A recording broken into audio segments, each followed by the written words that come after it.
Какви са основните дейности, които Фондация Charity M извършва? Фондация Charity M подкрепя следните каузи: лечение, медицина и здравеопазване, осигуряване на подкрепа, ресурси и възможност за лечение на социално значими и редки заболявания на лица и семейства в нужда в страната и в чужбина, финансиране на закупуване на медицинско оборудване за болници, осигуряване на достъп до качествено здравеопазване за хора от маргинализираните групи, провеждане на здравни кампании за превенция на заболяванията. Спешно набиране на средства е осигуряване на помощ за пострадали от пожари, земетресения, наводнения и природни бедствия. Образование и обществени каузи. Осигуряване на стипендии за талантливи деца от нискодоходни семейства.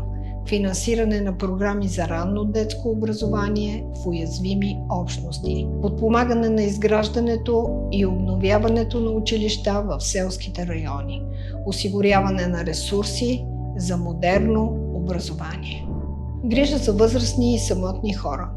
Осигуряваме грижа за възрастни хора и професионална помощ и подкрепа. Предоставяне на социални услуги за по-активен и пълноценен живот. Помощ за самотни хора в преодоляване на самотата, заедно в грижа и подкрепа. Животни. Подкрепа на каузи за събиране на средства за приюти за животни, за покупка на храни, лекарства, ваксини, постелки, играчки и други. Организиране на кампании за кастрация, обезпаразитяване и маркиране на бездомни животни. Създаване на кампании за намиране на осиновители на изоставени и малтретирани животни. Опазване на околната среда.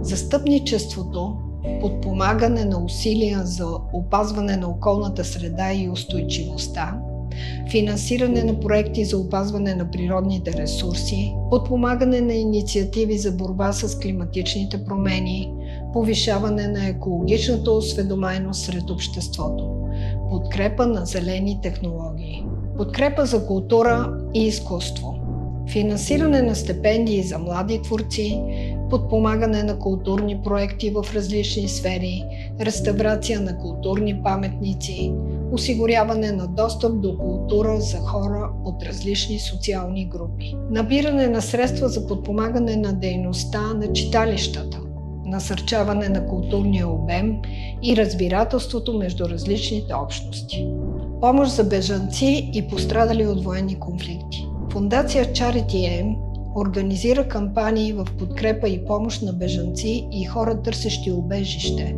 включително бежанци и пострадали от военни конфликти. Платформата ще организира кампании в подкрепа на програми за интеграция на мигранти и бежанци. Ресурсите от кампаниите ще предоставят хуманитарна помощ и защита на живота, здравето и достойнството на жертвите на въоръжени конфликти.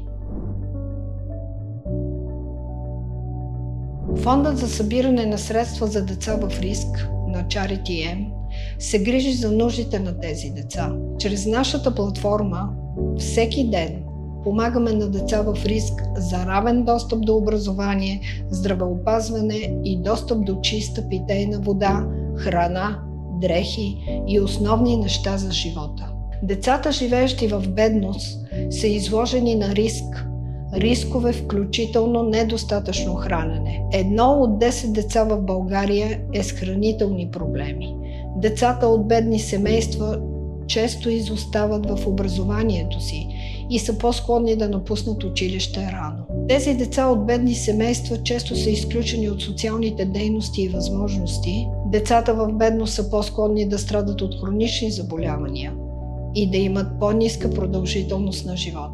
Ето защо даренията за този фонд за социално въздействие отива директно за безвъзмездните средства за деца в нужда, а в някои случаи и за организации, работещи за предоставяне на помощ или насърчаване на критична социална промяна. Фондът за взаимопомощ е създаден за да подкрепи хора в нужда изправени пред трудности и препятствия. Ние вярваме, че всеки човек заслужава шанс за по-добър живот и сме тук, за да подадем ръка на онези, които се нуждаят от нея. Бедността и социалното изключване са комплексни проблеми, с много изменения. Те засягат не само доходите и материалното състояние на хората, но и възможностите им активно да участват в обществото. Около 100 милиона души са били бездомни и в бедност по света през 2019 година, като броят им се е увеличил значително през последните години. В Европа около 4,4 милиона души са били бездомни през 2019 година, а в България около 12 000 души. Бедните и бездомни хора нямат достатъчно храна, което може да доведе до гладуване и недохранването им. Бедните и бездомни хора имат по-лошо здраве от останалите части от населението. Хората от тези групи са по-склонни да страдат от хронични заболявания и да имат по-ниска продължителност на живота. Бедните и бездомните хора не могат да ходят на училище, което им пречи да получават образование и да се измъкнат от бедността. Бедността и бездомността могат да тласнат хората към престъпност. Колкото повече хора знаят за проблема, свързан с бедността и бездомността, толкова по-вероятно е да се предприемат действията за неговото решаване.